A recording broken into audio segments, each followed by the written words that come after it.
আওয়ামী লীগ নেতা নুরুল ইসলামকে আটকের খবরে রামুতে মিষ্টি বিতরণ করেছে এলাকাবাসী।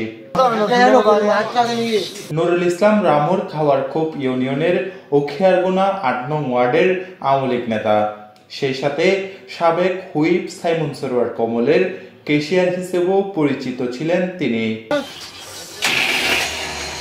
অভিযোগ আছে ক্ষমতার দাপট দেখিয়ে জমি দখল, চাঁদাবাজি সহ নানান অপরাধের গডফাদার বনে যান এই আওয়ামী লীগ নেতা।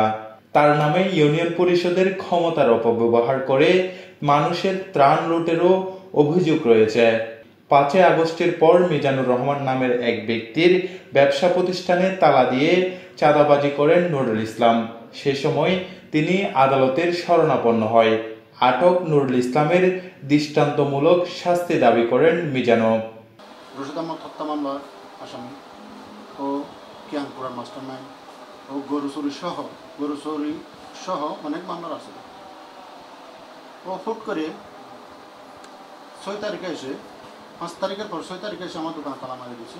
তালা মারি দিয়ে ও আমার কাছ থেকে চাঁদা দাবি করছে এবং ওটা চাঁদাবাজি দাবি করছে এবং চাঁদাও নিয়ে গেছে। আমি একটা সুস্থ এবং সন্তুষ্টমূলক বিচার চাই। নুরুল ইসলাম ২০০২ সালে উখিয়ারগুনার রশিদ আহমেদ হত্যা মামলার এজাহার নামীয় আসামি। সোমবার নুরুল ইসলামকে আটকের পর রামু থানায় হস্তান্তর করেছে র্যাব ১৫ সদস্যরা। News desk, TTN, Cox's Bazar.